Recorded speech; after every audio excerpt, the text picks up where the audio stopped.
Now, say my name. The Rolling Bad Podcast. You're goddamn right.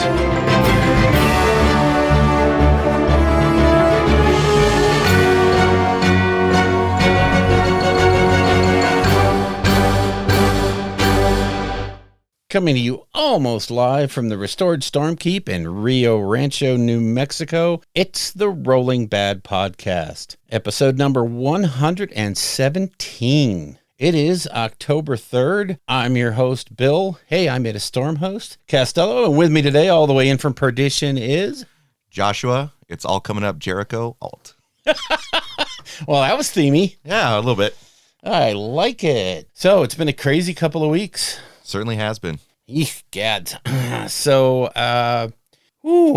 first off, in the intro, I want to send a shout out to all the peeps that are in New Orleans right now, fighting, winning, losing, playing, rolling dice, having fun. Did you see any of the pictures or videos from New Orleans?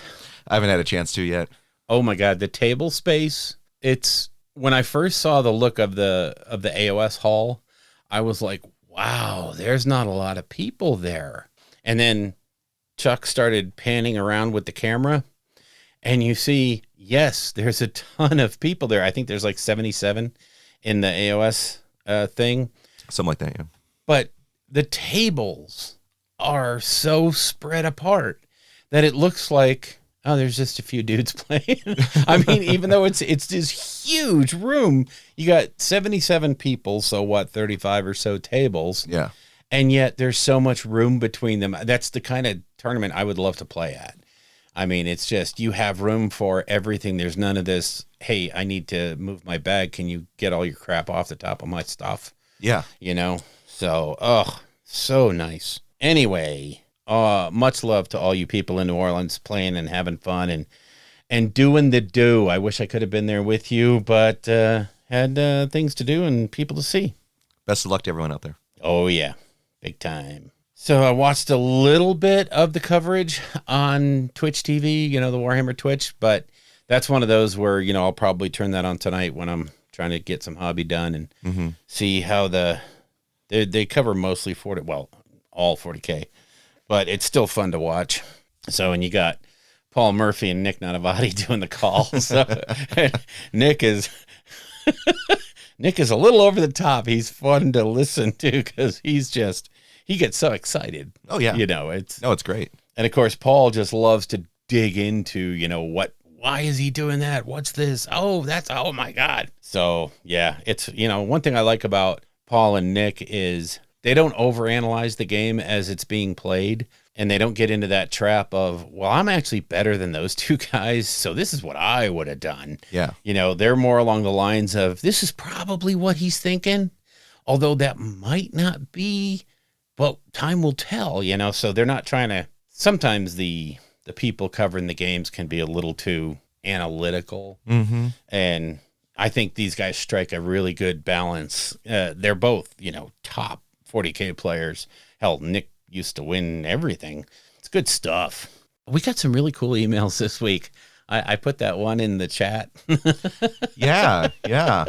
Getting some love out there, guys. Yeah, appreciate the emails. And, I don't respond to every single one of them, mostly because we get quite a few. And also, usually when I get the email, I'm probably right in the middle of something else, and then it slips my mind because I'm old and senile. And yeah, it's scary. My wife hit me the other day with, in a couple of years, you're going to be 60 and playing with little army men still? You realize that? And I'm like, shut up. I mean, what better life to live? Like I said, this is honestly my best life. Yeah, I could probably be, riding a Harley around doing something crazy, but I'd much rather sink my free money into plastic. It's more fun, I think. So this is going to be our narrative show. Yeah. We're gonna dive into the Path to Glory sections of the Stormcast and the Orruk book, mostly because when we covered the core book, we talked about how amazing the Path to Glory system was, and how it learned from Crusade, in the 40K, and it kind of took it up a notch. And I think I think the Path to Glory system is really, really good.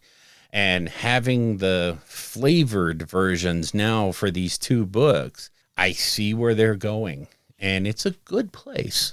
No, I totally agree. And everything we're talking about with Path to Glory is that they very clearly stated in the core rulebook, there's more to come in future supplements, right?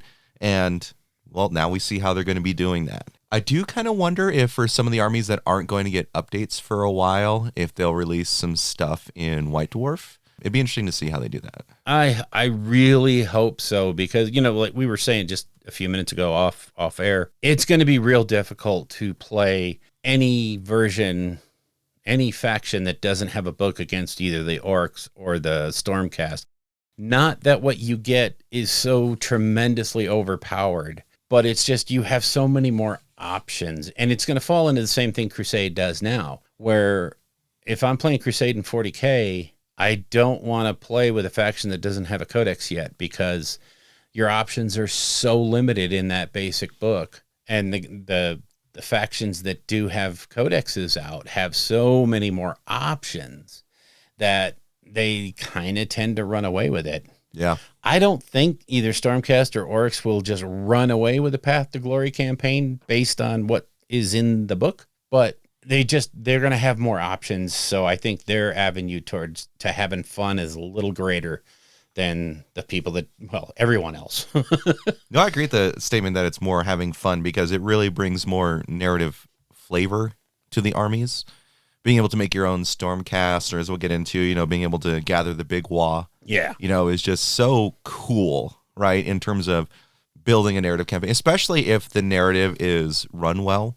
Because at the end of the day, narrative shouldn't be like a super competitive thing. Right. It should be something that is meant to develop a storyline or work within an established story or something of the sort like that. And with what they give here, it lends more identity to the 2 books that you don't get with other factions currently. Yeah, and I think this Path to Glory section, it restores everything to the 2 books that some people complained the flavor might have been taken out a little bit because the battalions are gone and a lot of stuff was replaced with a more generic alternative. Well, the Path to Glory system puts all that right back. If you want to take your different Storm Host Brotherhoods, they're in there. They're in there for narrative play, and that there's a reason for that. They are narrative, and they're strong, and they're not quite that well balanced for regular competitive play. And yet the cost to get into some of these War Scroll battalions, I don't know about yours, but the Stormcast battalions, you're not going to be getting into those until you're weeks and weeks into the campaign, because the amount of units you need and the specialized units you need, that's pretty big time. Now, if you started at 2K, you could probably start with one of these battalions, but I would have to say that if you're playing with somebody that doesn't have a book, you probably shouldn't be doing one of these battalions, although they're not off the hook powerful like they used to be. Yeah, that's true. I mean, we'll get into that later, but it does, you know, for at least the Orcs, I think it's the same for the Stormcast. It requires 5 War Scroll battalions to be able to get the actual, you know, big battalion. And there is a cost, and we'll go over that cost when we get there. Yeah. So it's something you can always like keep an eye on, you know, in terms of, I want to build towards that. Yeah. As you're developing your Path to Glory army. Yeah, these are goals that you can have. So, and I like that. I really like it. But let's jump into New Dawn. Let's do it. So I want to start out by saying I finally got my Stormcast and Orc Battle Tomes, my Collector's Edition Battle Tomes. The Stormcast one is bent to hell. Are you kidding me? Oh, no. The corner is completely crushed. So much so that the pages, the first, say, 50 pages, are all bent up. Yeah, I'm like, well packed. Thanks, guys. Glad I paid you and a lot of email money to customer service. I'm in this one case, I'm actually thinking about doing it because not only did I wait a month for the book, but it's also damaged. It's severely damaged, not just, it's, cosmetic. No, the pages are curled. So I'm thinking about emailing customer service and sending them a picture. But anyway, this was a pretty big week. Yeah, there was quite a bit of releases, mostly on the 40K side. Yes. We got the new McFarlane action figures. So we got the Sister of the Bloody Rose, which is really just a red version of version of the old sister. Yeah. Then you have the Necron Flayed one, which is actually really interesting. So one of the things that you may have noticed if you looked at them is that the colored one has different skin patterns than the gray one. Yeah. Very clever, GW. Very clever. Yeah. They look awesome. I think it really brings out sort of that grim dark aspect of the flayed ones. Like they literally have human flesh or Eldar flesh or whatever flesh, somebody's flesh stretched across their bodies. They got gross. they have the modular hand as well. Yeah. And they just look super cool. The sister looks like a red sister. But Sure. It's still cool, but it's a red sister. So.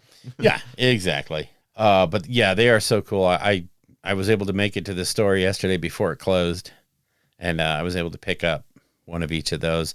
I might go back today and see if he still has the unpainted ones, because although I don't really see myself getting to paint those, it would be a fun project. Hey man, big kill team. Yeah, I did. On that note, did I put it back into here? No, I put it under creation, but I'll toss it in here because it's apropos. Cool Guys Nation on YouTube. If you search YouTube for Cool Guys Nation, they do fun battle reports, really fun bat reps. And they also do a lot of behind the scenes of how they got to the bat rep, like how they built the terrain, how they got the board ready, what they, the whole gamut. And then the battle report comes, later. They're building kill team terrain. The latest video shows the board they're building because they're going to play kill team with all the McFarlane and Bandai miniatures. Yeah. So the idea that we've had at the store for, since these things were announced, they're actually doing. So I was watching that video last night going, okay, all right, I see what you did there. Okay, good. Yeah, I'm stealing that. Yep, stealing that. That's awesome. Yeah, this is going to be such a fun bat rep to watch when they do it, because it's going to be kill team, just slightly bigger. Slightly. Oh, that's going to be so cool. I'm going to take a look at that. Yeah, it's Cool Guys Nation. They're very, very good. Very, very nice. Also, what dropped was 40K Orcs. Yes. The Pain Boss came out, right? Looks so good. All these new models look amazing. The Kill Rig / Hundo Rig. Oh my God, I want one so bad, but I can't justify buying it right now. It's a tough. I mean, if you're a hardcore Orc player, it's the better battle wagon. Yeah, it's a no-brainer. Yeah. Plus, I mean, if you equip it with the Werboy on top of it, it's a battle wagon that's also a 2-cast psyker. Oh, Jesus. Yeah, it's nuts. You build an army around that. Oh, yeah, that thing is, it's so beautiful. One of the guys at the shop was commenting yesterday. He's like, I just love how the bullets on the front gun are just massive. They're just gigantic shells. Like, it's just orky in every way you'd want it to be. It looks so cool. So love it. Then the one that I've been waiting for sure, Mazrog Scragbad, or the Beast Boss on Squigosaur. On Left Shark. Oh, I'm so happy for it. Picked that up yesterday. Good. I was wondering if you got one. I did. It's just so pretty. It's so pretty. I haven't put them together yet. I was working on some other stuff, but it's just so pretty. I can't wait to get that thing together. Oh God, it's like one of the most amazing sculpts from the Orcs I've seen in a while. It's awesome. And it makes me want to see, can I kit bash that in a way I can use it in AOS? I don't know. Yeah, make it Left Shark, and basically we beat up some Idoneth and took their rides. Exactly. Exactly. Oh, wow. The Big Ed Boss Bunk, I think didn't that come out last week? I saw it on the up for order, so I added it to the list. I'm not sure when it came out. I think it was with the initial. I thought it was release. too. Yeah, but it's like I think it's online exclusive. I don't think there's one in stores. No, I didn't see one. So cool. I'm going to have to pick up one for my Orc terrain. Oh, yeah. We'll get into that here in a bit. God darn it. So, yeah, a lot of good Orc stuff dropped. Lots and lots of really, you can really double down now onto your 40K Orc stuff and kind of build what you want in terms of an army. Do you want to go Squig Herd? Do you want to go well, basically whatever you want to do. Yeah. Because the new truck kits are out. It's a good time to be an orc. It really is. It is. Oh, look. It happens to be October. Oh, my. Did they think Plan of this? that? Not. October it is, folks. Nice. Then also, I think everyone's favorite release from yesterday was the plushie Nurgling. Oh, my God. You know, I wasn't... This is so stupid. I was so tired. I walked into the store and, you know, I'm picking up my stuff and my toys and blah, blah, blah. And Anders is like, well, did you order a plushie? And I'm like, yeah, no, I really, you know, I'm like, he's like, you didn't? I want a whole bed of those. I want to get it. And I'm like, God darn it. And then I walked back to the kiosk. I ordered up the plushie. And for some reason, I have a store voucher for $16. And I'm like, I don't know why. But it's like I ended up getting a plushie for $5. Oh, so God. Like, okay, whatever. Yeah. Yeah, that's a deal. I mean, I'll probably end up putting it on the dashboard of my car and just, you know, let it be a conversation piece. Who knows? I love that thing. Oh, yeah, it's going to be fun. Also up for pre-order yesterday, hitting me in the heart place and the feels, and you'll understand this when we get to the creation portion, but the new Aeronautica Imperialist Box Set, this is a core set, is coming out. This one is Space Marines versus Eldar. Oh my gosh, it is so nice. I'm surprised I ordered one and not multiples, but the kits will come out. So unfortunately, the plastic Thunderhawk did not come up. But the dice and the cards, those are all up for pre-order along with the boards. And they re-released the old Orc scatter terrain, Orc and Imperial scatter terrain. Yeah. So if you're looking to get into Aeronautica Imperialis, this is a core set, so it gives you absolutely everything you need to play and have fun and enjoy. I love that game, as you can probably see from the table behind me. Yeah, I dig this game. Yeah, it's one of the ones we talked about, was it last time, about just maybe you going down sometime, setting it up and see who's interested in learning it.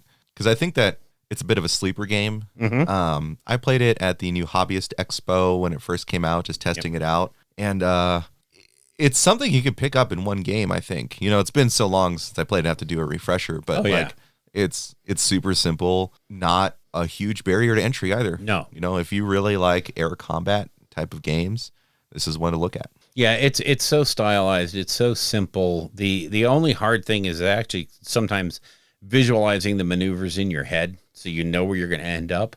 But once you've done it a few times, you'll get it. It's so much fun. And of course, personalizing the models is a blast. So anyway, that's Aeronautica Imperialis releases. Hopefully maybe next week the Thunderhawks will come out and everyone can have a plastic Thunderhawk. I mean, I'd buy it just for that. I'd buy that pack just for that. I think that pack's going to sell out, and I don't think they know how big that pack is going to be, because I mean, it's like you said, everybody's going to buy it just to say they have a plastic Thunderhawk, and it'll be the in joke that everybody's really tired of within about 20 minutes. Yeah. So, you know. Yeah. They also came out with a Vansar upgrade sprue for Necromunda. Loving it. Necromunda is getting a lot of love. In fact, down at the local store, Anders was finally approved to have an expanded box game section. So he expanded the Necromunda and the Blood Bowl sections. Yep. So he's carrying Blood Bowl teams, like individual teams now. The Necromunda stuff has almost completely sold out. Yeah. There's like a couple core rule books, one of the Death Maidens and Wild Runners for the Clan Escher, and one Ogren Servitor. I picked up an Ogren Servitor box. Oh, yeah. There was a couple Gang Strongholds. Those were all sold out. That's a great box. Oh, it's an amazing box, and I understand it's going to be a standard stock item. So good. Yeah, I'm going to be probably picking those up over time. But yeah, I'm really excited to see that expansion occur, because I think Necromunda, in a way, is like, people love Kill Team. Yeah, obviously, has a big competitive scene and all that. But there's some people who really like more narrative aspects, but they don't want to do an entire giant 40K game. Yeah, and they want to have really cool terrain and stuff like that. Necromunda comes in, and so something more dynamic and fun that's not just a hyper competitive game. Yeah. This is one of the things that is a trap in Kill Team, I think, is that even if you're trying to play narrative, right, people are going to play competitive. Yeah. And this one, you get to customize things, it's just Necromunda. I'm obviously a fanboy now. Well, and yeah, and truly, I used to look at Necromunda as it was to Kill Team as 30K is to 40K. It's a different mindset, a different group of people, a rule set that was mind-bogglingly difficult to wrap your head around. Nowadays, with the new Necromunda stuff, it's so much cleaner that you can't really say it's a super more complex version of Kill Team. It's its own flavor of game. Yeah. It's a skirmish game with rules that have been developed over a long time. And it shows. It's got that flavor, it's got the feel, and the people that are all in on Necromunda are all in on Necromunda. And that's it. A lot of times that's the game they play. That's it. Yeah, Troy was telling us that years ago he had this campaign that ran for I don't know how long, but it was I think it was years. Yeah. Like he ran this campaign with a group of friends, and it's one of those things. Like it has that Dungeons and Dragons tabletop RPG feel to it. Where you control a gang of individual characters that have personalities. They may die. You may get new characters and all that, but like it's something where if you have that sort of RPG itch, it'll scratch it in a miniature way. Yep. I've seen campaigns for Necromunda that had their online component where they had the Hive newspaper. The issues were on the website, and it would sit there and talk about, in this sector, blah, blah, blah, blah, blah. And they found the body of this guy, and he's notorious, and whoever killed him got 10,000 credits. And, you're like, hey, wait, that was my guy. Don't talk about him like that. Right. He was really cool. He wasn't some criminal, So, yeah, I love Necromunda. I'm going to get into it when we get into creation. So, all right. So I want to get your opinion on the new Helbrecht and the new Grimaldus. What do you think of those models? Yeah, okay. I'm glad I'm not alone. Yeah. Not a fan. Not a fan. Though I think what the little guy polishing the sword meme now. I think I don't remember who it was, and I wish I could give the shout out, but someone actually did a Photoshop edit so that way it's just the little guy polishing, right? So you can just tap it on any meme you want to. And whoever that is, I apologize, give a shout out to them, but thank you for doing the Lord's work. Sorry, the Emperor's work. Because that's probably the best part of the model. Yeah. Oh yeah. When they first dropped the Helbrecht pictures, I was like, oh my God, that model is absolutely, oh my God, that face. Oh my God. Oh, give me a helmet. Oh, thank God he has a helmeted version, because that face is wow. Yeah. Well, I mean, if there's anything we're learning about the Black Templars is that if they're unhelmeted, yeah, they ain't nothing to look at. No, they make Cadians look good. Hey, the Cadians got their new updates. They look great now. I know. So, yeah, and I think Grimaldus is really, he's always been a personal favorite of mine ever since I read Armageddon. And I truly love the model. It's the ancillary models, the servitors carrying the artifacts, that I'm just like, I understand where you're going game-wise. I just wonder if the overhead is worth, I don't know. I know the serious Black Templar fans are all over that, and the poser bandwagon Black Templar fans are loving it, so it's a good thing then, right? Yeah, I suppose so. If you got what you wanted, huzzah. I just think, the unhelmeted Helbrecht missed for me. The helmeted version is just, to me, that model is what Helbrecht should look like. I agree there. So good. I agree there. It brings it together. Yeah. The Black Templars look cool when they are fully armored, helmeted, and everything. When you throw the Emperor's Champion in there, it's just like, oh, this is so good. Oh, I can just hear the choirs in the background and that whole slay everyone because they might have had an impure thought. Wow. Okay. So I think we covered all the New Dawn stuff, didn't we? I think so. We are just waiting for the 11 o'clock drop. So when that happens, we'll have a quick news break and talk about what's coming out next week. But for now, let's move into creation. You want to go first?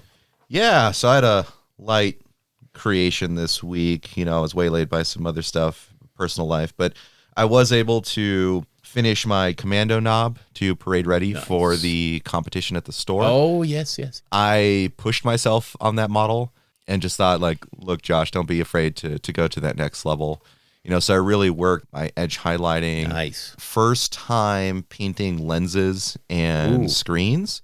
So that was a really fun journey for my first attempt. I really liked where how I got there.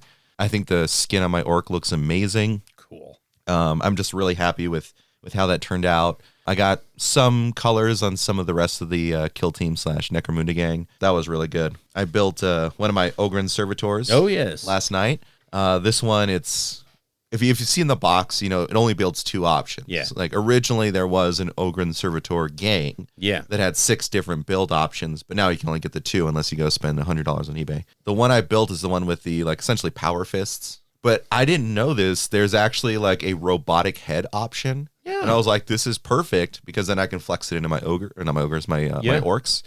So I built that. It looks so cool. Nice. Reminds me of Big Daddy from BioShock. Oh, the way it built up. I was really? Like, this is perfect. This is awesome, right? So it was really good kit. Like, it just builds so easily. Everything fits right in place. Like, I can't tout it enough. Good. And then well, the reason for my intro is I read Cal Jericho's Sinner's Bounty this week. Oh my God.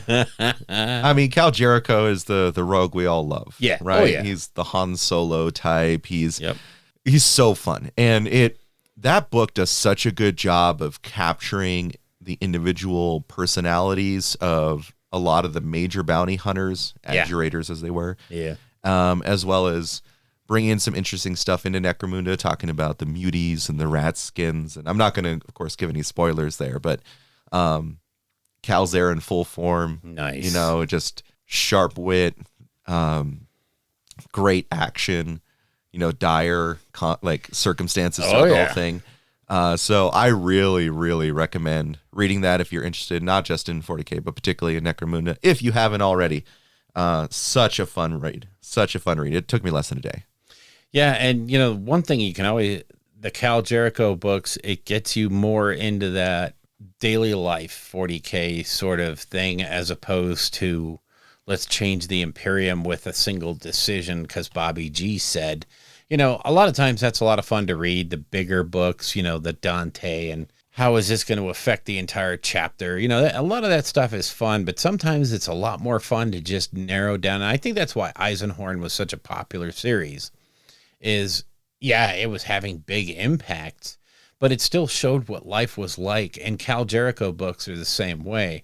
This is life in 40K. This is life in a hive. Mm-hmm. And it's not glamorous. It's not fun, but it's also not total drudgery unless you're a drudge, you know, unless you're one of those mindless servitors. But, you know, there's life. There is things happening, and Jericho is just slightly larger than that life. Plus, he has a really cool model that's, you know, out in plastic, you know, him and Scabs. I'm certainly going to be picking that up just because just a fun piece to have. Yeah. Scabs is a super interesting character, too. It was one of those things where I originally would say he was like inconsistently written, but then I realized it just sort of at certain times he comes to the forefront, and it's usually like when he's pressed, then his like sort of, you know, bad self starts coming out. Yeah, his darker side. Yeah, he's a much more nuanced character than you would think at first blush. So I'm really sunk into this, and not to mention the end of that book opens up so much in terms of what could be happening in Necromunda. I'm excited to see where they go with it. They're leaving so many story threads open these days, and I truly love how they're making all these books, it makes you want more. There's a guy in the store when I was there yesterday who had been reading the Fabius Bile novels. He was just so angry that at the end of the last Fabius Bile novel, there were just so many things left unfinished. And I'm like, yeah, that's how they do it. I still question why Black Library let Josh Reynolds go. I mean, he's written so many great books, and he has this great way of personalizing these characters. Yeah. I was very impressed with the writing. The action was great. The book kept you moving forward the entire time. I never felt like there was wasted time at all. Yeah. In the sense that, like, even downtime felt like it was progressing the story. I really like books like that. One of the things that I have a hard time personally when reading a book, and I don't know if it's just like, the sort of psychology of watching too many commercials and scenes changing less than 30 seconds, is that if a novel doesn't like move forward, or at least move forward the story in dialogue, then I'm not interested. And I have a hard time with those books that like go through like the heraldry of, everything, and just, this person descended from this person, descended from this person. The mindless exposition. Yeah, the last time I read a book all the way through that did that, and maybe this is the reason why I don't like it, was American Psycho, to be honest, because that book has literal like pages of exposition on what people are wearing, like analyses of suits, and I got to the end of it just because I thought the movie was cool, but maybe that's what broke me. I don't know. Yeah, but Sinner's Bounty keeps you moving, keeps you rocking. Good deal. I'm gonna have to pick that up. I'm hoping they have it as an audiobook. I'm sure they do at this point, because I have it in paperback. Yeah. So, well, cool. Is that it? That's it for me, Bill. Now, I think you've been a little busy. I went through a little bit of a phase. Yeah. So I'm into this, I love Aeronautica Imperialist, but I also had a bunch of projects sitting around that have been sitting around for way too long. I had promised a buddy of mine to do some Legion stuff for him. I finished 2 units of Stormtroopers, an AT-AT or ATST, and one of the Empire tanks for him. That was, I just had to build them up and base coat them, and just a quick paint job because he was going to do the weathering and all that stuff to make it look like his stuff. Okay. So that was kind of fun. I built a set of Wookiees for the wife and a set of Tauntauns for the wife's Legion forces. Because like I said, we're doing that Stormtide campaign. Oh, yeah. For Yeah. 5th Trooper Network. And man, is that so much fun. But we kind of wanted to flesh out our troops a little bit. So for me, I built I'm going to do a set of White Scout Troopers. And then I'm going to do a set of the Shadow Storm Troopers. Okay. I like them. They're super cool. And with contrast, it's super easy. And I did myself a do-back. I'm like, okay, I got to have an animal to go against her Tauntauns. So, but then I got into, I started doing my kill team stuff. I finished up all the orc terrain. So it's all built. And then I looked at the wall sections and I was like, well, these are boring. I started sawing and chopping and cutting and making new walls, different walls, and got rid of some of the tires because I think the tires are a little bit of a throwback to the old Speed Freaks kits. Oh, yeah. So I was like, yeah, there's just too many tires here. Got rid of some tires, made some custom wall sections, just had a lot of fun. And I'm still debating on how I want to paint them. There's the vein of thought where you spray them black and then take them up from there with, dry brush metals and paint, colors everywhere and let the black be your shadows. Or you paint the whole thing lead belcher like Peachy does and then cover it with rust and then do the colors from there. I'm not sure which way I want to go. I personally went the lead belcher route. Did you? Okay. Yeah. That's how I'll be painting mine up. Yep. I did that with most of my sector terrain so far, my sector imperialist terrain so far. And I'm just going to, that's why I'm kind of thinking I might do the orcs with the black just to try a different technique. So we'll see. But then I looked at the drop for Aeronautica Imperialist and I was like, I still have the Tau box and I've only ever played that box with unpainted miniatures. This has to stop. This is not good. Painted up 12 orc fighters and bombers and things, and then the 5 Tau aircraft. And I still have to do the IG planes are primed, but they're a super simple paint job. Oh, yeah. They're going to be in, a guard scheme. Basically, paint them Castellan green, put some silly putty on them, paint the Xandri dust. Boom, done. Yeah, those things paint so easy. Yeah. And you don't really have to splurge on detail with Aeronautica Imperialist. Oh, no. There's a little bit of brushwork, but most of it is. But then the bases. Oh, my God. Having to paint and I like my bases to be stylized like radar screens. Oh, yeah. So. Oh, they look great. They have to be painted and then masked and then painted and then masked and then blended. And then I did cheat a lot when it came to painting the framework of those things, because I just used, for the outside, I used the copper Sharpie. And then for the inside, I used alcohol markers. So much easier. Oh, my God. Than trying to brush paint all that stuff. Yeah, but that's what I did. That was my creation. That's a good amount, man. Yeah, I'm really happy. I don't feel like when that Aeronautica Imperialist box gets here, I'm not going to feel like I shouldn't do this one until I do. No, the old one's done. I'm ready to go. Like you said, I want to take all my stuff and bring it to the store. I got to talk to Anders and just bring it to the store and do demos one Saturday, or just at least be there if anybody wants to try it. Yeah, that will be that. You want to run off into battle before we take a break? Sure. Yeah, it should be pretty quick. It should be, because my game was really quick. So I have been playing with a buddy of mine, Denny, who the last time I played him, I played his Daughters of Cain against his Seraphon, and I pretty much wiped the floor with him and then left him there to bleed. It wasn't a pretty game. So he understood what he did wrong with the list, and he was trying something crazy. This time he played a far more normal sort of Starborn list with the Croak and all the toys and the Lazor. I still maintain in the last game that I diced him. I could literally close my eyes, roll the dice, and be guaranteed to have wiped out a unit. Mm-hmm. This time it was slightly different. I couldn't roll over a 5 to save my life. Oh, God. Oh, it was hellish. I did not get... The first 3 turns of the game, I didn't get a spell off.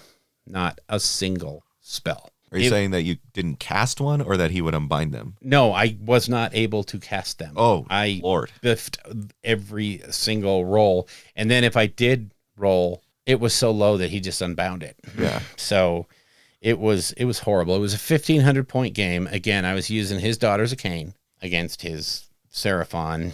Turn 1, he goes first. He lights up the lasers, completely wiped out a unit of snakes. Which I one? was like... Was it bow snakes? Huh? Was it the bow snakes? Bow snakes. Oh, man. And I was just like... Normally I would feel bad if it was my army and I was playing my army. But I'm like, well, you just killed your own units, so there. Yeah. But yeah, that just set the game off on the wrong foot. And it went downhill from there. It was just crazy. He could do nothing wrong. He rolled 3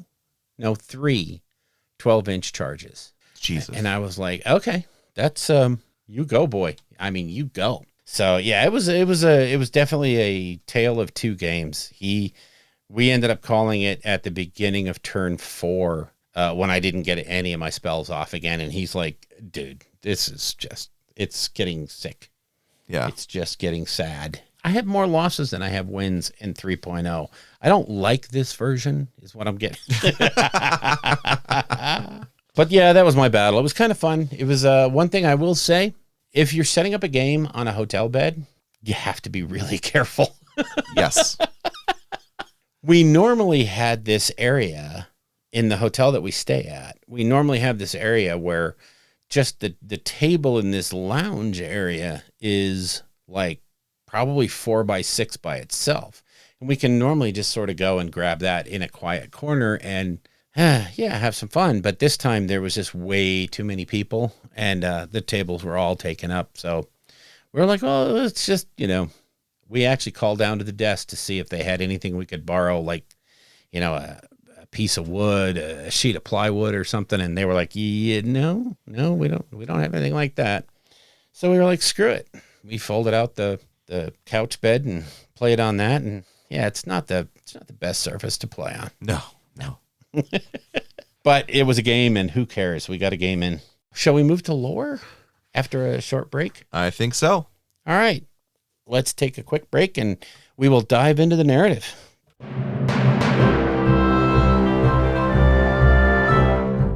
Well, it's 11 o'clock, and that means the new drops for next week. Breaking news, folks. Hope you're here for some Black Templars. Oh, really? Why is that? Well, because the Black Templars army set comes out. So in this box, you're going to get 13 miniatures.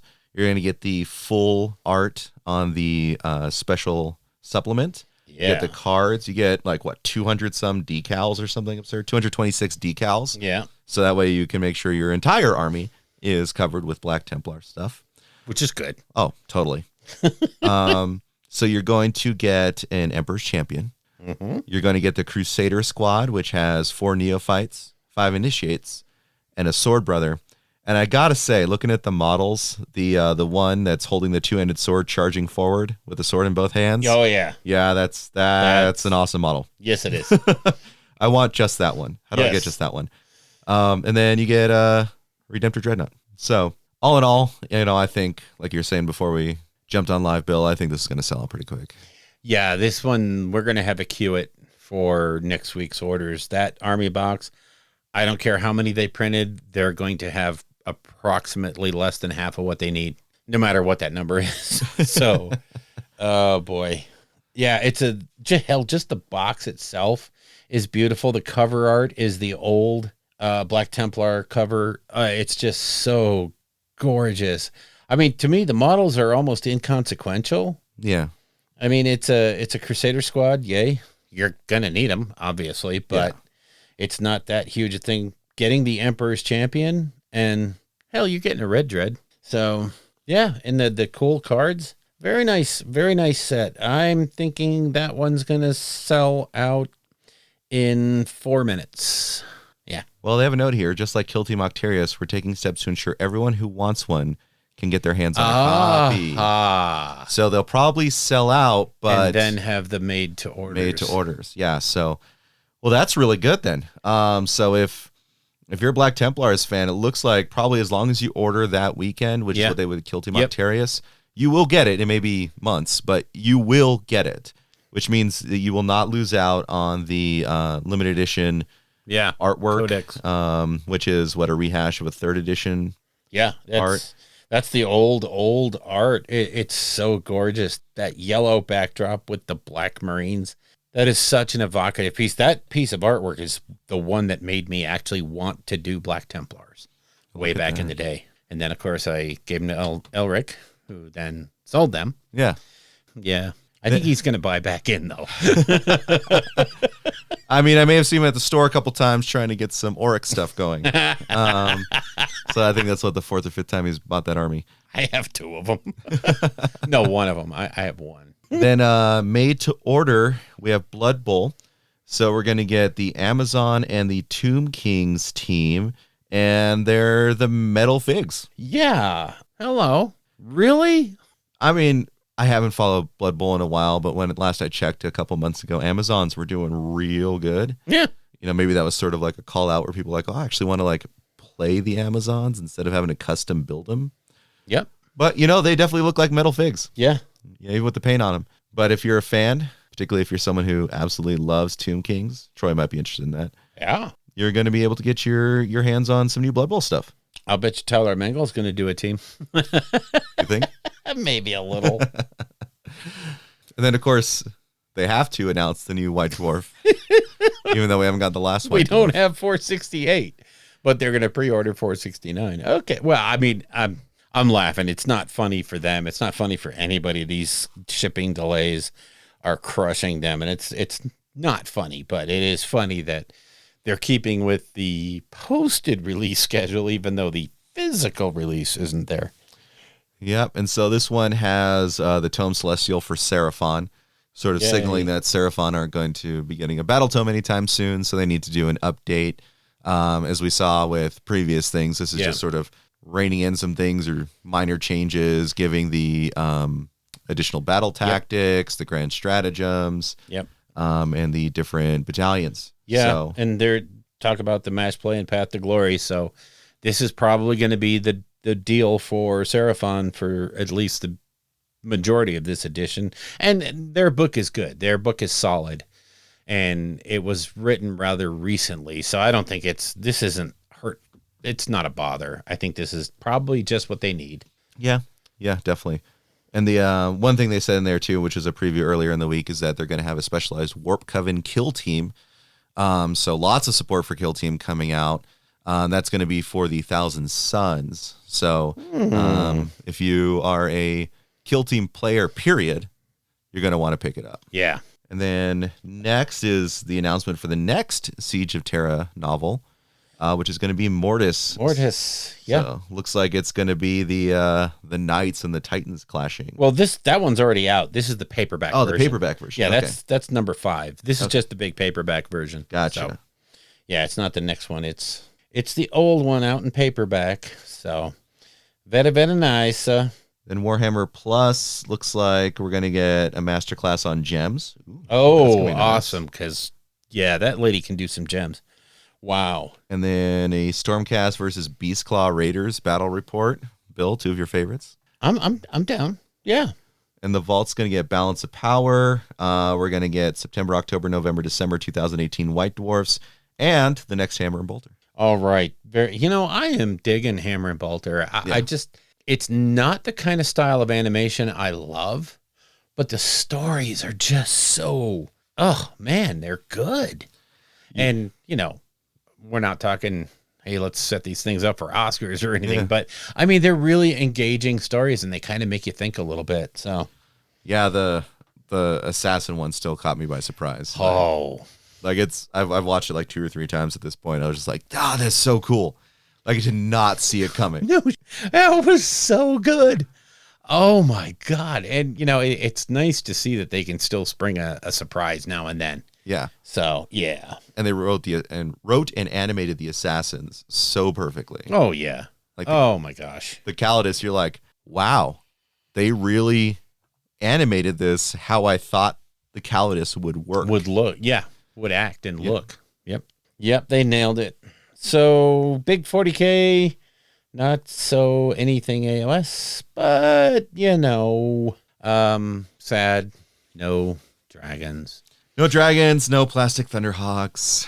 But at this point, I'm beginning to believe that dragons are mythological creatures. Oh, yeah. I don't really believe they exist. So that's true. I shouldn't be like that. I know what's going on. Everybody knows what's going on. It's still sad that we've been on that dragon hype train and they put us on this train and then derailed it. So part of me, I don't know, conspiracy theory, Josh. It's like, I'm wondering if they're trying to keep them sort of delayed until maybe the tournament sort of run out. So that way, someone's has dragons in the 3rd tournament. True. Yeah. I can see that, and then in the interregnum period between that and Las Vegas Open, you can drop them, and then it's a clean slate for everybody. Yeah, that works. If that's the reason they're doing it, then I can understand it. I don't appreciate it because I want dragons. Sure, and I mean, I'm sure they know people want these things, and they're not taking it lightly. But it's still, one of those. Oh, golly gosh, gee. So, but anyway, shall we move on into the lore? Yeah. The whole purpose for the show today. Okay, so to make it quick, the Orcs and the Stormcast got some Path to Glory rules are pretty cool. We got a Discord, and thanks for... See you in After Dark. Kidding. Let's preface this. I want to make an overall comment to the people at GW that make books, that do the physical layout. Not the writers, not the people who physically put the book in layup together on the computer. Why do you cover the basic Stormcast rules? You give all the spells, you give all the overarching army-wide special rules, then you dive into the artifacts, you do all this other stuff, then you go Path to Glory and have that section, and then you continue on with the rest of the Stormcast stuff. Take the Path to Glory section, pull it out, chunk it at the end of all the match play stuff, and it makes to me, it would make more sense. I don't know. Maybe I'm just being stupid, but it just seems that it's such a weird place to stick the Path to Glory stuff. I don't know. I don't know if they're trying to get people to look at narrative first before they move to matched. But it is an awkward read for sure. Having all of that right after pretty much how I want to read a book is I want to see the abilities. I want to see the command traits. Yeah. I want to see the spell lore. I want to see all that and then see the war scrolls. Right. Right? Like, to me, it almost makes sense to put the match play, Path to Glory, all that stuff after the war scrolls. Yeah. It's like, all right, here's all this stuff. Here's what you get to, what gets to use that stuff. Here's how you play with that stuff. And here's the chunkies. Like when I first broke open the Stormcast book, I literally freaked out because I started flipping to the match play section, obviously, because that's what we were going to do in the show the next day. I saw those War Scroll battalions, and I was like, oh, good Christ, they're bringing them back. What the hell? You just said you weren't going to do this. And then, of course, you go back and you're like, oh, no, the War Scroll battalions are only for that sliver of narrative stuff that comes before match play. You can ignore them. Oh, okay. Phew. So anyway, that's just a physical layout thing that has nothing to do with the content. It's just something I would like to see. So yeah, we split up the duties here. You took the Orcs, I took the Stormcast. So would you like to go first, sir? You are the guest. Yeah. In the house, not on the show. I will. Yeah. All right. So starting You're with the real Path to Glory and the co-host. Orcs. So another thing to preface here, and I think you could say the same for the Stormcast, is that the way that the Path to Glory stuff is built up in these is very narrative. And yes. gives you aims and goals, right? So very specifically, it states in the little sidebar in the Orruk Warclan book, your aim as an Orc boss in a Path to Glory campaign is to ransack neighboring civilized lands and eventually become the leader of your own Big Wa, bringing untold destruction to the mortal realms. So you've got a guide. What are you here to do, right? That's not very nice. You can always play how you want to, but it makes sense, okay? Initially, when you are choosing your Orruk Warclan, you have to choose a faction. Cruel Boys, Bone Splitters, Iron Jaws. You have to pick one of them to start, okay? And so then your general can only ever be pulled, like if your general dies, you have to nominate another hero to become the general. Right. Can only be pulled from your starting faction. And I say starting for a reason, because it said very clearly, your aim is to gather the Big Wa. And that's one of the things you do. So gathering the Big Wa states, in step 7 of the Aftermath sequence, you can add Orruk Warclan units to your order of battle, even if they do not have the keyword associated with your type of Orruk Warclan's army. For example, if you have a Cruel Boys army, you can add Iron Jaws and Bone Splitters units to your order of battle.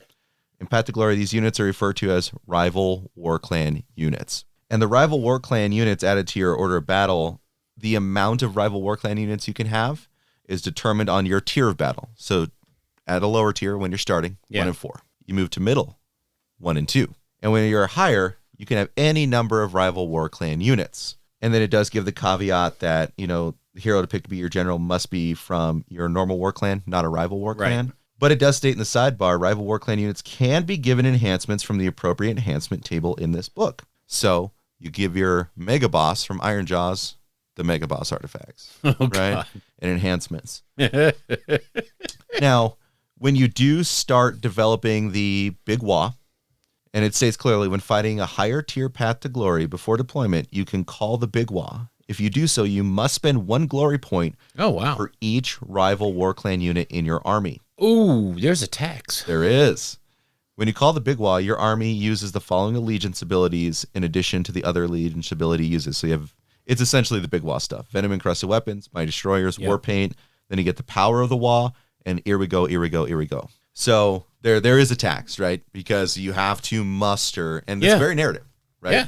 You have to essentially, in essence, and we'll get into like how you get so much glory playing an orc in a second, but you have to use that glory in essence to draw all of them to you, right? It makes sense. That's very orky. That's very Orruk. And one thing I really like about this is that, like, let's say I'm Cruel Boys, but I'm adding some Iron Jaws and stuff like that. And then, like, this battle, I want to play as Big Wa instead of Cruel Boys Allegiance. At that point, you can muster it. And what's also cool, too, if you think back to Path to Glory, is that you have your barracks, and you can load up units in those barracks that you don't necessarily deploy on the table, right? So you can be playing straight Cruel Boys. Yeah. While you're very slowly building your Iron Jaws and Bone Splitters up. And then you get to the point where you're like, this is a grand battle. Yeah. So I'm going to call the Big Wah. And then you spend the glory in order to bring them in. Right? So what I like about that is you play with your main faction that you love. And then you can also flex into Big Wah. Right? Very fun, very narrative. Right? I think. And sort of really on theme with violating the structure of the book. It's the match play portion where you can't even think about doing that. I like it. I like it a lot. Yeah. Yeah. I think it's going to make playing this in any Path to Glory campaign so fun, especially if you have a wide range of Orruk models. Right. And if you don't, it's going to give you a reason to branch out. Yeah. Marketing. And, you may want to stay specialized, as we'll get to very shortly here, if you want to run the War Scroll battalions. Right. So now this is the same for Stormcast, is that we have new territories, right? But the Orcs have something special, right, where they can ransack territories. And the sidebar states, an Orruk Warclans army doesn't stay in one place for very long.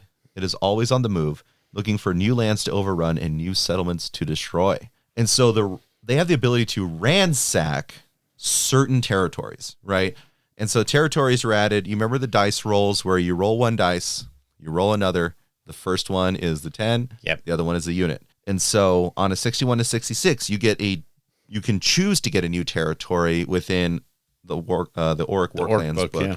And they also have the ability for you to ransack it. Now, ransacking isn't something you just do. No.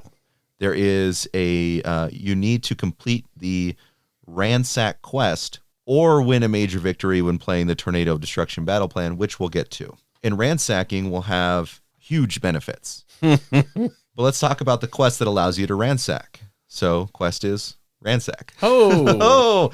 At the end of a Path to Glory battle, you complete this quest if you won a major victory.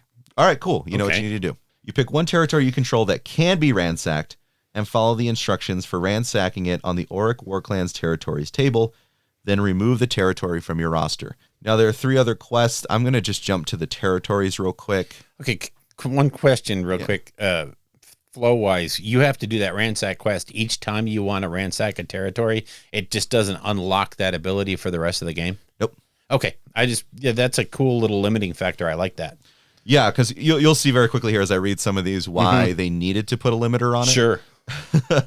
So we have 6 new territories, 61 through 66. You have the Duarden Mine.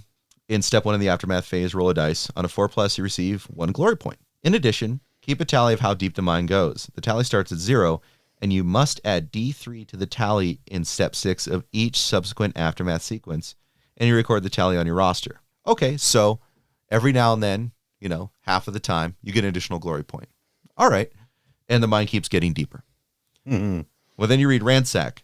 You receive D6 extra glory points plus a number of glory points equal to this territory's tally. So the longer you've been delving, boom, it explodes. You get just a wealth of glory points. Okay. So yeah, if you have some self-control and you hang on to it for a while, you're going to get D6 plus 6 or plus 8, depending on how, deep you are into the campaign. Exactly. I love it.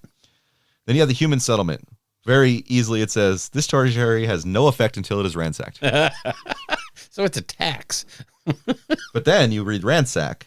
You receive 2 D6 glory points. If the last Path to Glory battle you fought with this army, use the siege warfare rules and you were the attacker, you receive 3 D6 glory points. I do happen to have the Stormcast the Citadel, and I have the Hellfort. So sieges are something we can do. Oh, definitely. So that's a lot of glory. But it's not the most you'll get, and we'll get to that. Oh, God. So the Elf Shrine, in step 3 of the Aftermath sequence, you can pick 1 unit on your order of battle to be sent to this territory to deface it. If you do so, roll a dice. On a 4+, that unit gains 1 renown, and you receive 1 glory. However, on a 1, that unit must either make an injury roll or have its casualty score increased by 1. Yep. Oof. The elves fought back. They did.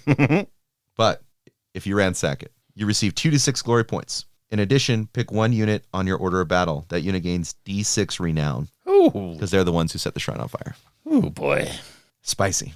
And they keep getting better. City of the Dead. Oh, God. This territory has no effect until it's ransacked. When you ransack it, you receive 3d6 glory points. In addition, pick one hero on your order of battle that is not your warlord. That hero gains 15 renown points. What?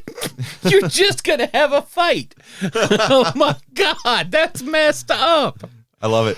Oh, my God. That, like, instantly triggers a boss battle, doesn't it? No, they don't fight in this one. You're thinking of the Orc Codex. Oh, okay. You're right. I'm thinking, okay, I'm mixing my metaphors. Oh, boy. I'm like, that's an instant. Oh, my God. You're going to lose one of them. Yeah, okay, I was cool. hoping for something like that in this, where like if one of the warlords became stronger. Yeah. But I see why they didn't do that, because you have your starting clan, Sure. war clan, and so It could get really wonky. yeah. All right, Chaos Dreadhold. God, that's good. Yeah, it's really good. In step 7 of the Aftermath sequence, you can pick one hero on your order of battle to be sent to this territory to convince the Mega Gargant to join you. Oh, Jesus. If you do so, roll a dice. On a 1, that hero is eaten and removed from your order of battle as if they were killed.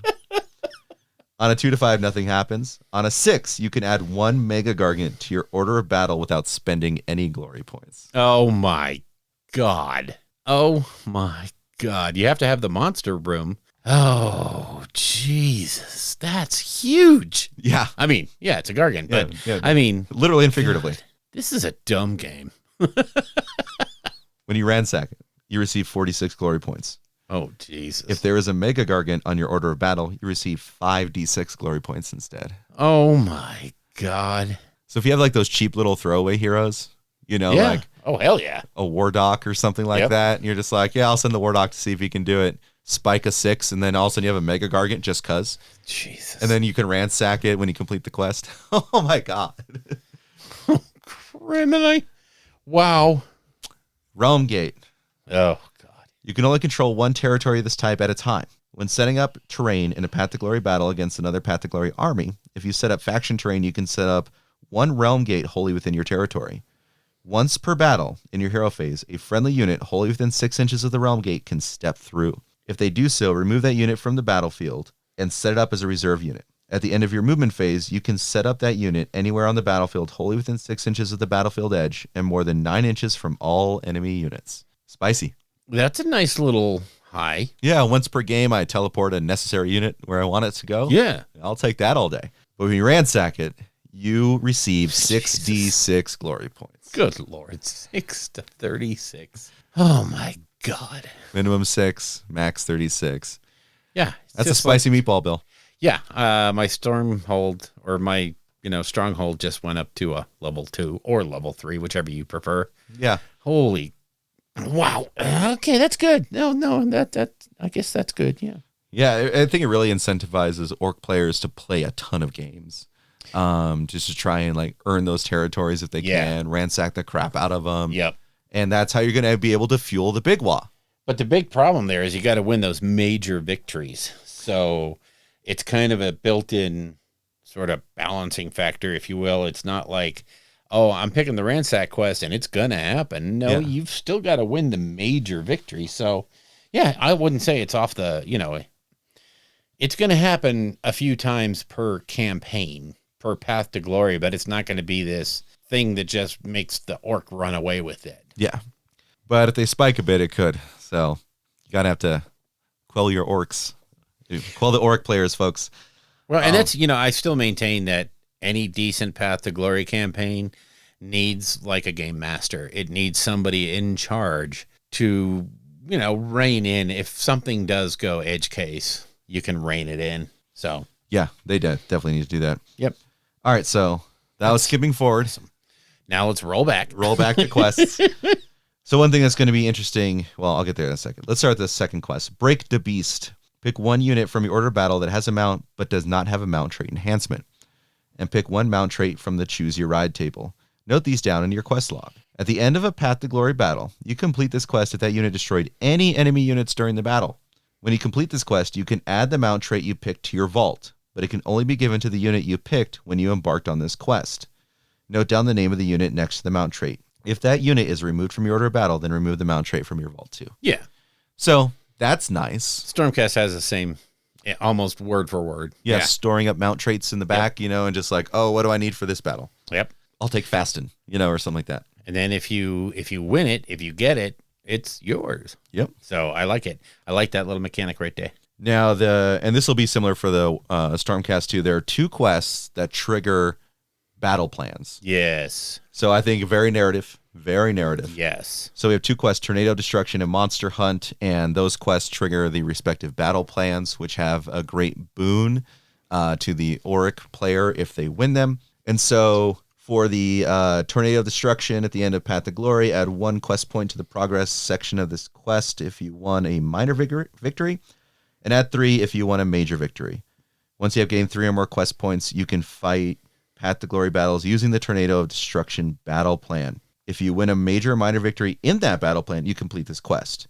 The rewards of completing this quest are listed in that battle plan. So what it is you're eligible to play Tornadoes of Destruction. If you lose, you haven't completed the quest, you're still eligible to play. So you can play that until you get that win, yeah.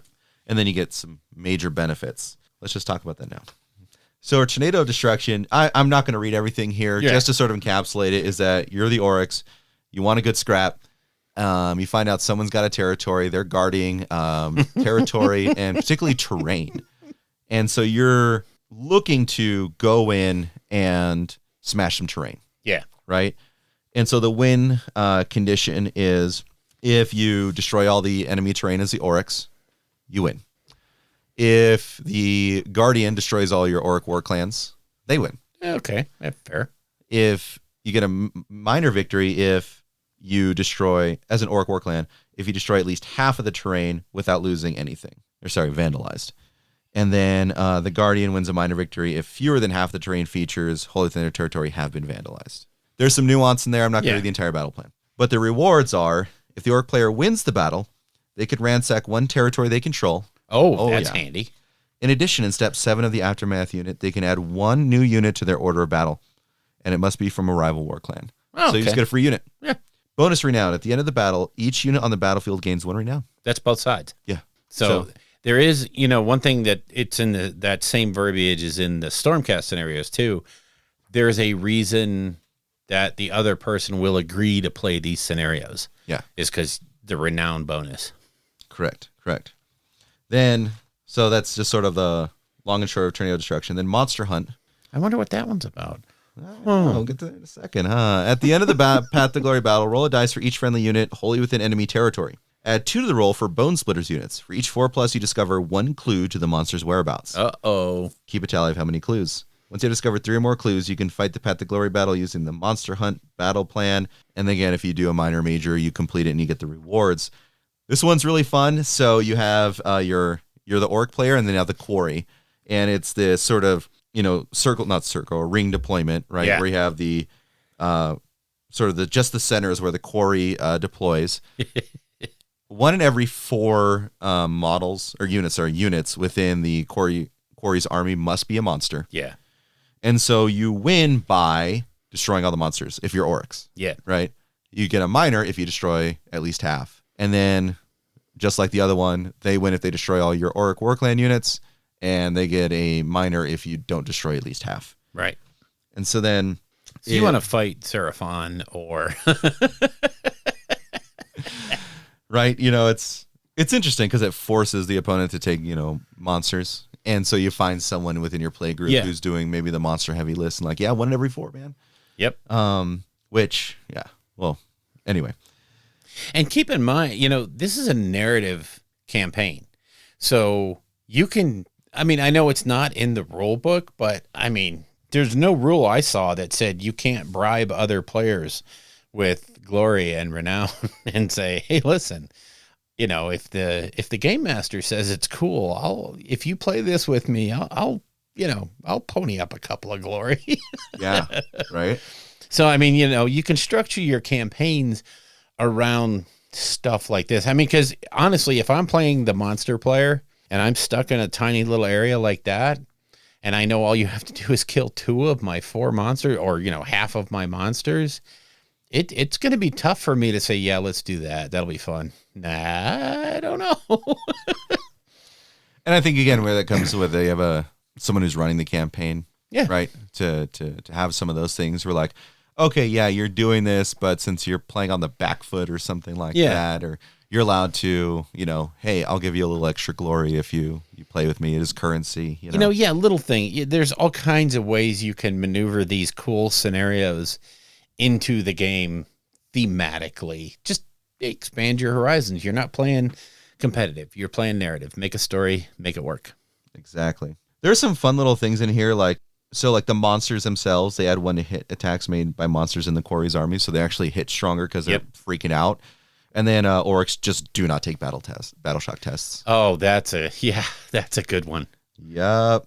Well, I mean, the scenarios, when I get to mine, I'll talk about the scenarios. But yeah, they're definitely different. They're interesting. So just real quick, the rewards on this one. If the Orruk player wins the battle, they pick one Orruk Warclans unit in their army that destroyed a monster during the battle to be rewarded.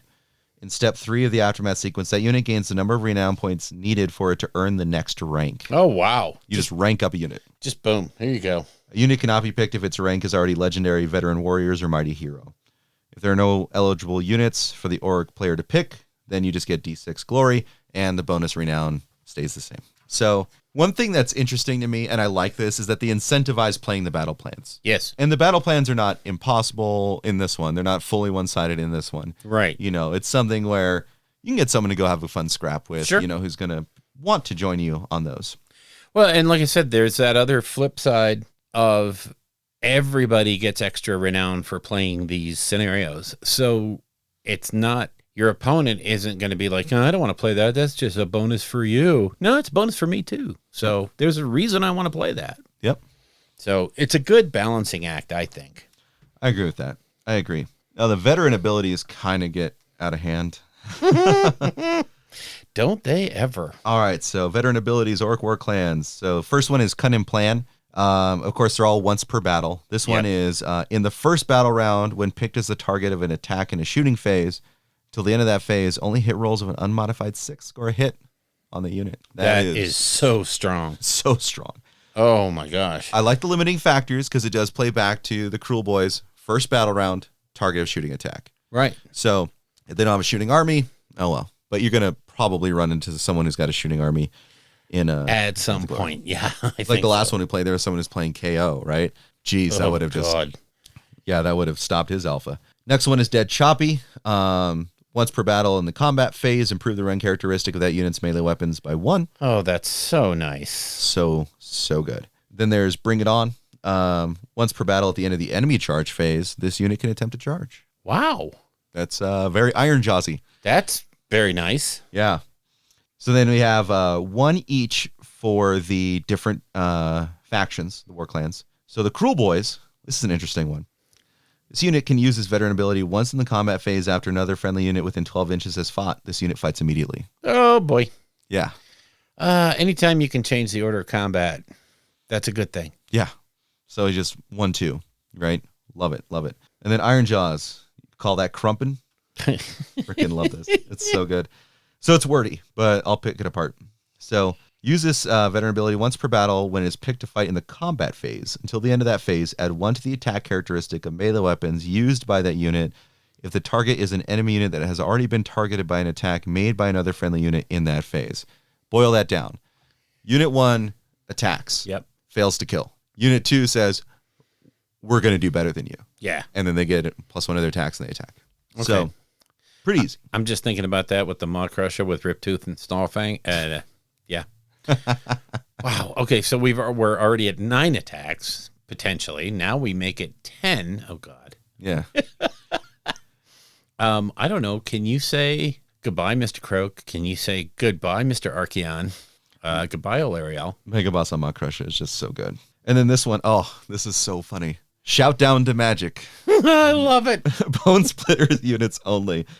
Once per battle, when enemy wizard within 30 inches of this unit attempts to cast a spell, this unit can attempt to unbind that spell in the same manner as a wizard. Oh, for the love of God. It's hilarious. Is that Bone Splitters? Yeah. See, now here's the deal. And, we kind of made allusion to this before, but that kind of adds back the Bone Splitter sort of motif of, you get the +2 during the monster hunt. or, to build up to that quest if it's a bone splitter unit. And this one where they can turn off a spell, it puts some of that little flavor back into those bone splitter units. Mm-hmm. I love it. I love it. You should only play narrative. Give up this competitive stuff, people. If you're at New Orleans, leave now. Yeah. Now. Lame. Walk away from the top tables. And I think the War Scroll battalions also provide a little bit more of that too. I think that like all together, it really brings it together. And real quick through the heroic upgrades. I know a lot of people are going to love this stuff. Oh my God, these are awesome. Have you ever started a very low point Path to Glory campaign and wanted a mounted hero, but you knew you couldn't get it because you always had to assign your general? Well, only every time. Well, things have changed, folks. This is so cool.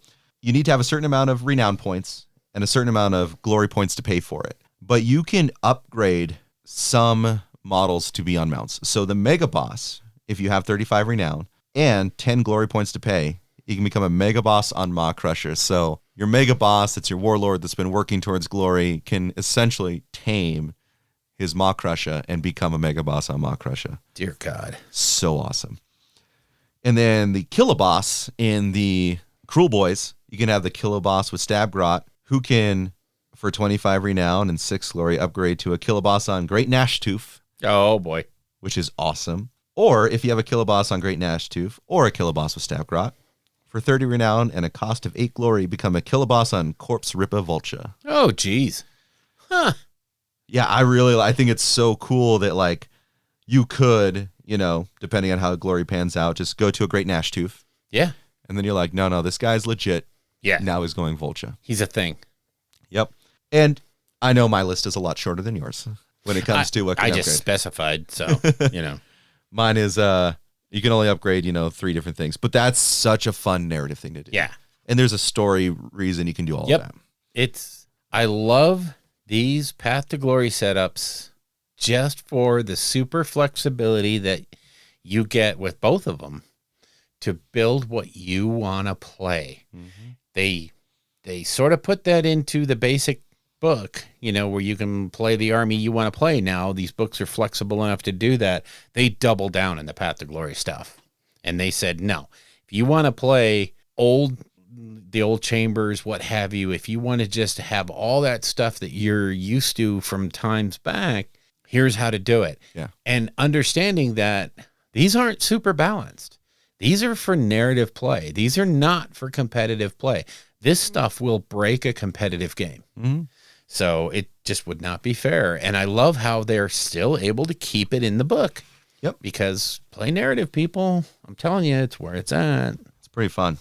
It is. And the narrative section will end with the War Scroll Battalion. So there's one for Cruel Boys, Iron Jaws, and Bone Splitters. Mm-hmm. How this works is you have, in order to get the full battalion, you need to have the sub battalions, and there's 5 in each.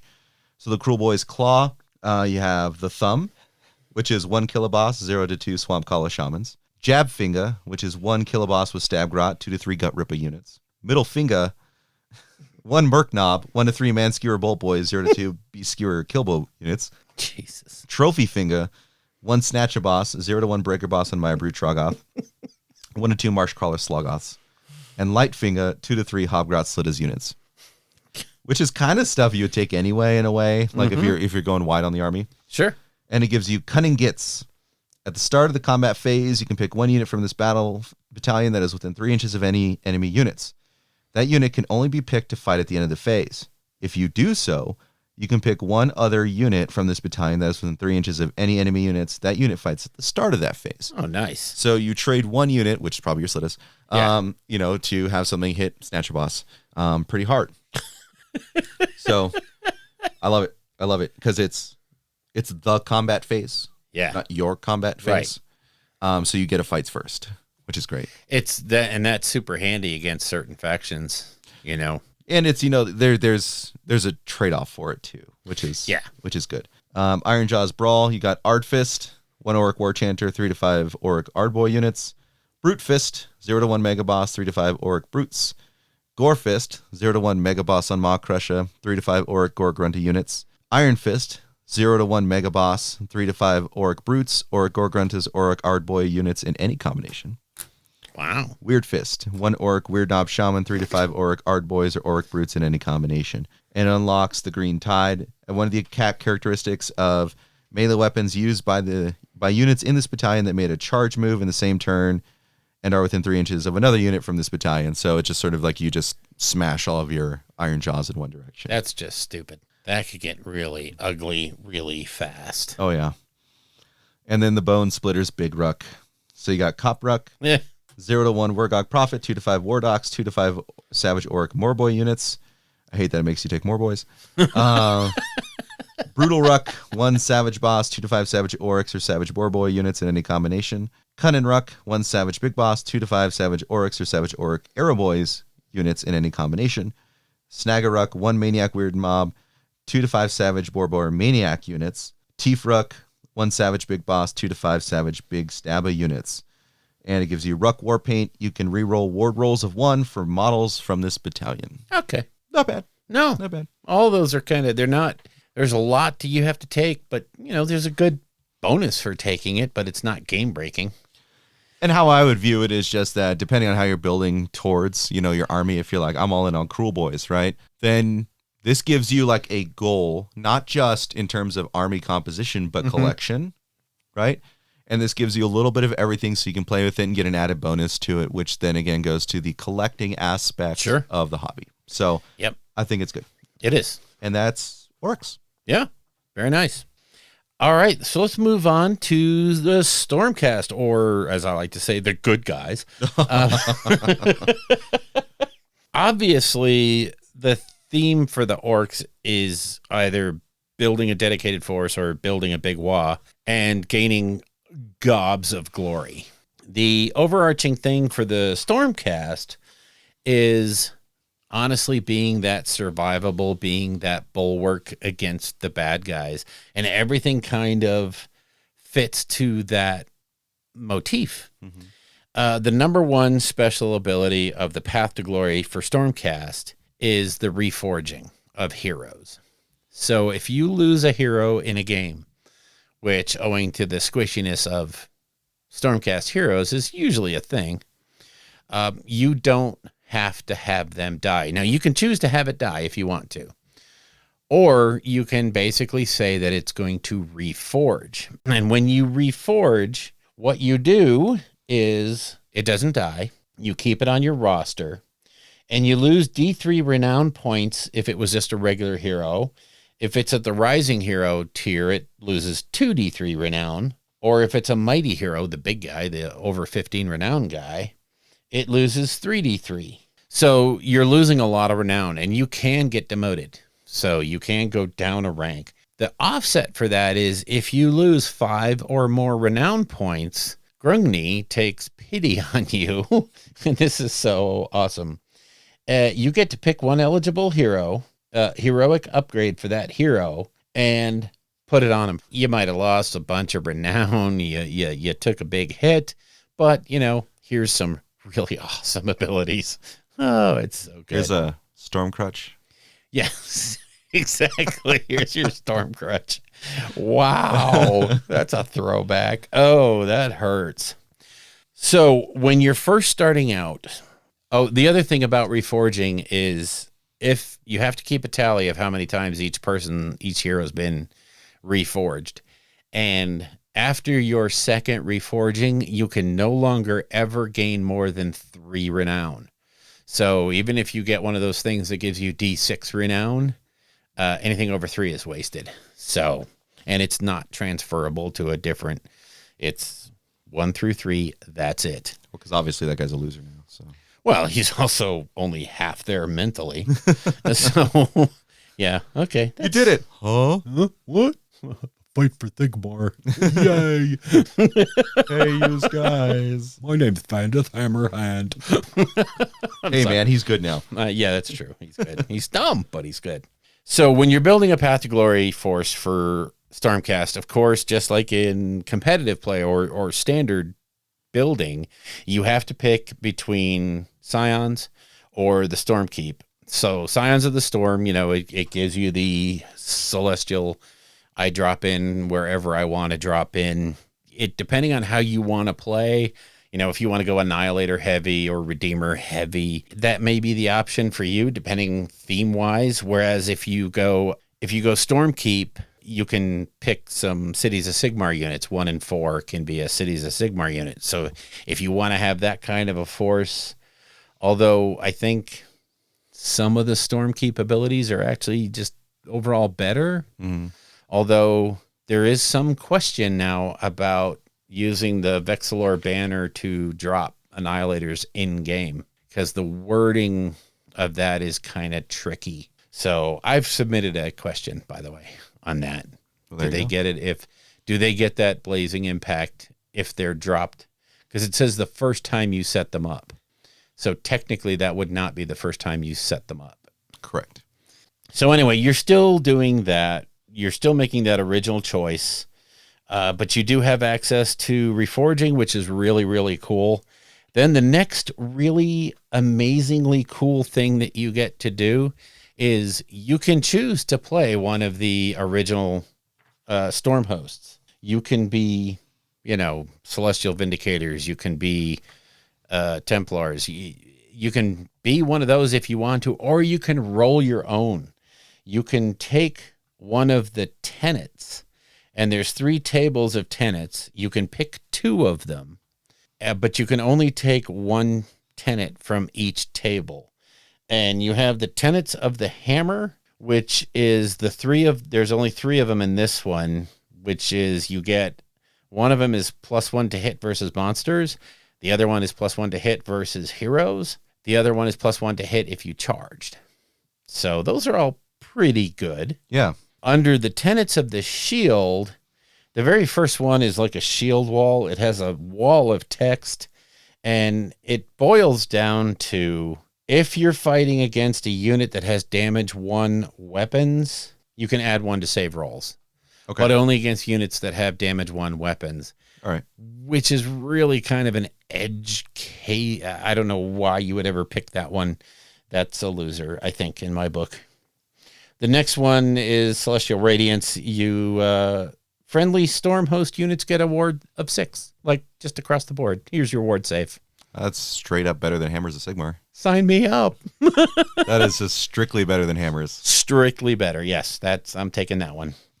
The next one is Unstoppable Determination. So it's the reverse of Indrasta.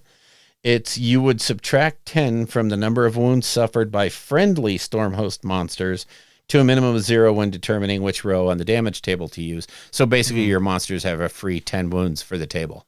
Okay. Very, very nice if you're playing on Monster Mash, or if we ever do see dragons. And then there's a Here We Stand in the Tenets of the Shield, which is you can reroll Battle Shock tests for friendly Stormcast units.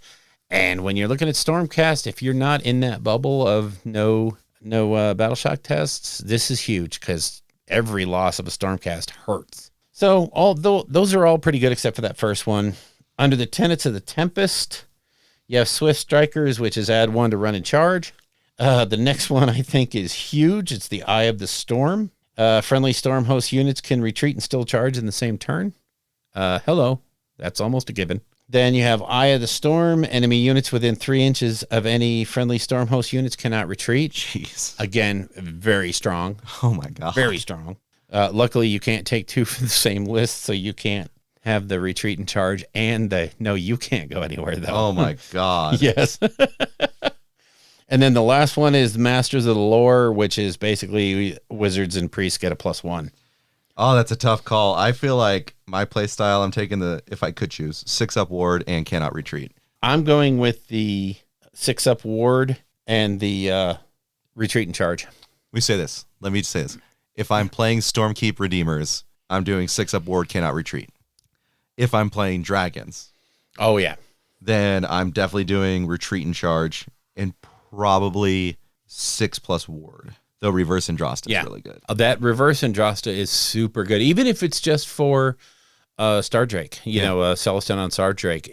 That's very handy when you're in a scrap because you're basically going to be fighting other big things. Yep. That could become super huge. So again, all of these are really good, and you're going to be forced to make a choice. You can't have all the best ones because they're not all in the same table. Yeah. Or some of the really good ones are in the same table. So the Stormcast also have access to some pretty neat quests. The one that you were talking about where you basically pick a mount trait, add it to your vault, and then when you succeed that quest, you can add it to that unit. So that quest is there. We call it Star-Fated Beasts. Oh. You know, because we have to call things different. Yeah. The next quest is Guardians of the Dawn. That one is the one quest that unlocks both of the Stormcast battle plans in the book. So all you have to do is succeed in this one, and you can use either of those battle plans. Oh, gotcha. So you have one quest tied to it. Orcs have two. Okay. Right. Yeah, you guys have it separated. The Stormcast just, once you pass that quest, you can play either of the two cool scenarios, which we will get to here in a little bit. The next quest is called the Rewards of Victory, which is pretty cool because when you're successful, instead of picking one unit to be a favored warrior, you pick 3. Jeez. And that's big. That's a huge renown bonus for your guys. Wow. And then the last one is the Nemesis Eternal. When you complete the quest, you get a bonus of 1 renown point for everybody, I believe. 1 bonus renown point. In addition, if the enemy general was slain by an attack made by your general gets a 5 bonus point bonus instead of 1. So nice little renown bonus there in that quest. But you really have to think about when to use that quest because it's not generally the best one for every scenario. Right. Like, I don't know, you're playing someone who's got like a foot hero and you're on a Dracoth or something like that. And you're just like, yeah, I'll do that one. Oh, yeah. In a big way. Yeah. Or you pick Croak and you're rolling against somebody like me who's going to get Croak killed after 2 damage. So, anyway, let's move on to the veteran abilities. Okay, and just like our Orc brothers, the Stormcast get some pretty cool veteran abilities. So these are the things that you can give to your units as you get them renown points and as they level up. Might not be as flashy as the Orc ones, but they're pretty much good overall. And just like the Orcs, most of these are once per battle. But the first one is a step ahead, which is in the first hero phase, in the first battle round, the unit can make a normal move of up to 6 inches. Super strong, especially with slow-moving Stormcast. I'm looking at you, Annihilators. Really handy ability there. Next one up is Foundation of Victory. Only to Redeemer units, but once per battle, unit champion can issue a command without a command point being spent. Again, very handy in this edition. Next up, Refusal to Fail. Veteran ability once at the start of the combat, once per battle at the start of the combat phase. Until the end of that combat phase, if a unit is slain, it fights before it's removed from play. Okay. So shades of Blades of Corn a little bit. I like that. Next up is Lightning Charged Bolts. Unit can use this once per battle. When it is picked to shoot, until the end of that phase, if the unmodified wound roll is a 6, it does 1 mortal wound in addition. Ooh. Yeah, super strong. Hook up my ballistas, hook up my long strikes, hook up my hunters. Yeah. Yeah, I think you're going to want the exploding 6s to hit for that one. Which one is that's the long strikes with the hurricane crossbows? Yeah. So, yeah, you can just basically make 6s all around good for that unit. Yeah, it's essentially Bone Splitter Ice Bones. Yeah. For a unit for one round of shooting. I like it. It's a beautiful thing. Next up is Total Commitment. Once per battle at the start of the combat phase, unit counts as having made a charge move in that turn. So many of the Stormcast units have a charge bonus that this is really, really good. And again, you put this on a unit of Annihilators, almost makes up for not having Blazing Impact when you're going Stormkeep. Yeah. And then last but not least, those who burn brightest. Unit can use veteran ability once per battle at the start of combat phase. Until the end of that phase, add 2 to the rolls for the Blaze of Glory battle trait when a model in this unit is slain. So basically you're almost guaranteed to blow up and take somebody with you. That's a 50-50. And then if you're Thunderstrike, you get an additional die. Yeah. So like imagine that on dragons. Yeah. Right? So I'm rolling 18, 19, 20 dice because they're Thunderstrike, right? So you get 1 additional. They're 9 wounds each. 20 dice, you're taking 10 mortal wounds. Yeah. Ooh, boy. Yeah. Try and wipe out that unit, please. So that can be very, very strong. Yeah. And again, I like these because they almost they almost telegraph what units they should go on, and they're units you're going to take, most likely. That 6-inch pregame move is strong. Ridiculous. Ridiculous. And if you get through the game and you have more than a couple of units with that, it's basically the Iron Jaws free, redeploy, free setup. So yeah, that can be devastating. Yeah, that's, God, thinking about it. And I love the way they put in there that it's at the beginning of, what does it say? At the start of the first hero phase in the first battle round. So it's not a pre-game move. It is a in-the-game move.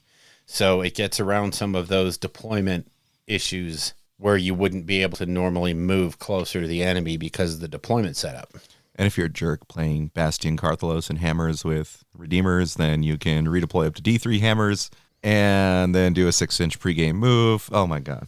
Okay. Yeah, that's why it probably should not be in competitive. Yeah, exactly. Should not be in match play. Wow. What do you mean you're already in my deployment? Oh, that's not fair. Yeah. The Stormcast have territories for them just like the Orcs do. The first one is the Sigmarite Strongpoint, which at first is abandoned, and it does nothing until it's upgraded. If you spend 5 glory points to restore it, each time you upgrade a territory or your stronghold, you reduce the cost and glory by D6. Yeah, whereas the Orcs are getting just heaps of bonus glory, you're actually just reducing your overall costs, which is kind of nice. Yeah. Mm-hmm. Training grounds is kind of nice. You can pick one unit in your order of battle to be sent to the territory to train. If you do so on a 5-up, the unit gains D3 renown. So I don't like the idea of a 5-up. Whatever you're going to do. If you upgrade it for 15 glory, you can send 2 units instead of 1. I still don't like that 5-up. Yeah, I don't like rolling dice to roll dice. Exactly, yeah. Give me a chance to roll dice yeah. Next one is the Wild Metalith. No effect until upgraded. After you upgrade it for 15 glory. In step 4, the Aftermath sequence, if you won the battle, on a 4-up, you add 1 of the quest points for 15 glory. This is no, don't worry about that one. Recaptured Realm Gate. Oh my gosh, what could this be? So you can never have more than one territory of this type. In step 3 of the Aftermath, you can pick 1 unit on your order battle to be sent to the territory on patrol. If you do so, roll a die. On a 4-up, that unit gains 1 renown point and you gain 1 glory point. However, on a 1, you make an injury roll or have its casualty score increased by 1, whichever is applicable, be it a hero or a unit. Again, you're spending your points to bring something in that only has a chance of working. So, not jazzed by that one. Yeah. The Ancient Shrine can never have more than 1. It has no effect until upgraded. It's a 15 gold. 15 glory point. You want to play some D&D now? Okay, anyway. 15 glory point, and you get the Favored by Grungni roll. When you say Grungni has overseen a Stormcast Eternal Heroes Reforging, you can spend 1 glory point to pick an eligible heroic upgrade for that hero instead of a number of glory points equal to the number of renown points lost. So that upgrade you get basically becomes free, or 1 glory, which is, again, I don't know. It's nice, but it's not super great. Then last but not least, there's the Geomantic Node. You can never have more than one territory of this type. Territory has no effect until upgraded. The upgrade is 20 glory points.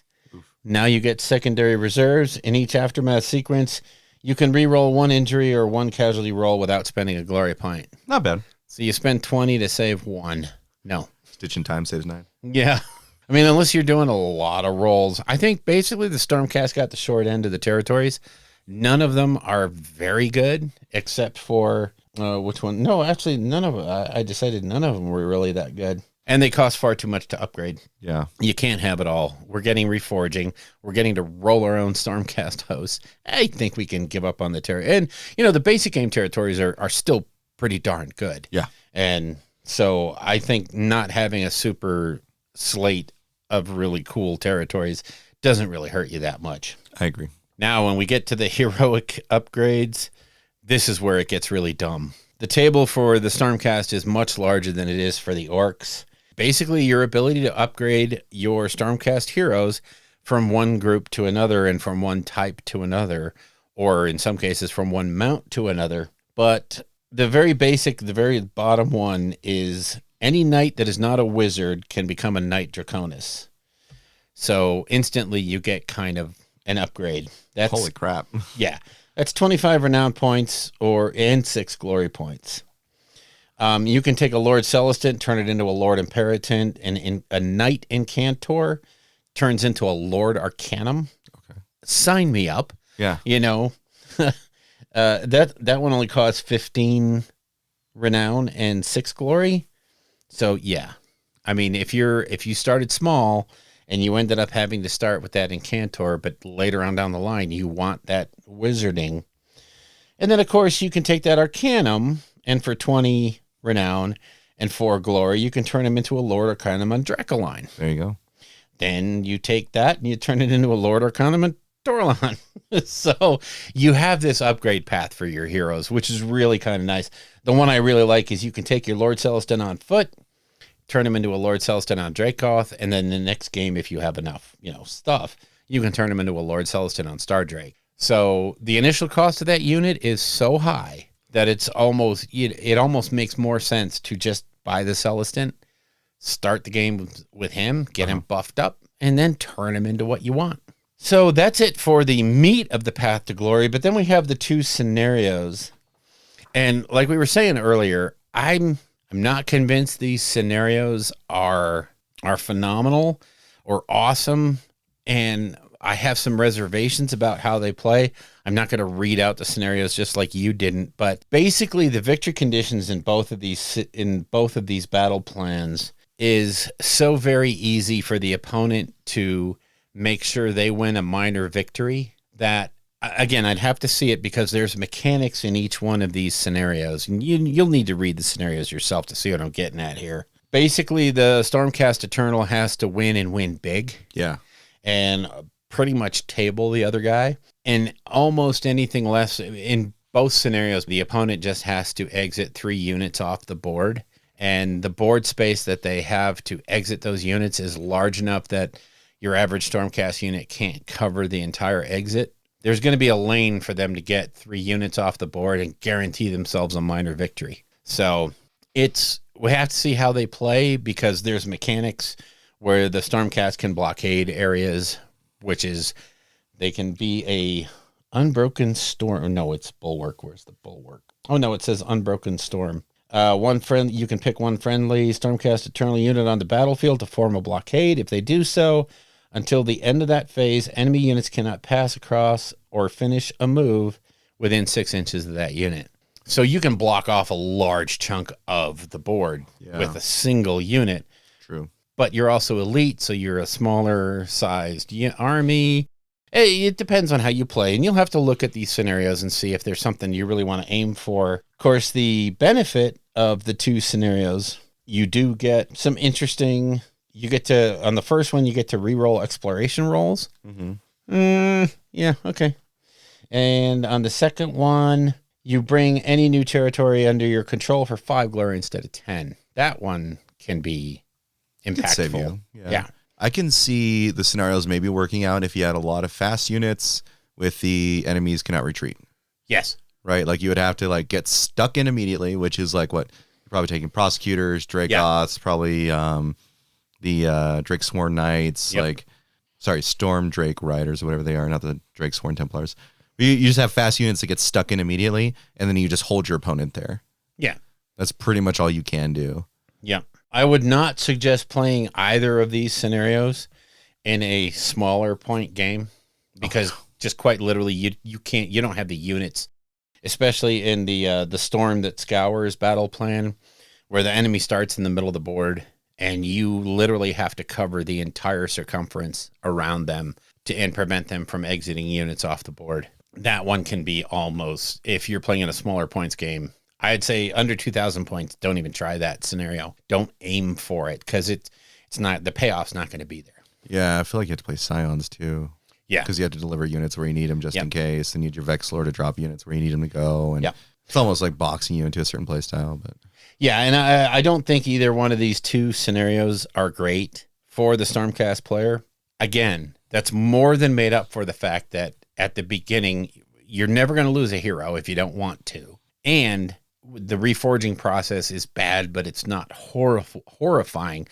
And you're rolling your own storm host. So unless you're totally dedicated and I have to play Celestial Vindicators because that's all I play, you can basically come out here and build the force you want and have a lot of fun with it. And I think the rewards that are given here aren't really what you're after. It's not deal breaker that these aren't the best scenarios or the benefits from them aren't the best in the world. Yeah. Because you started out pretty darn strong. Yep.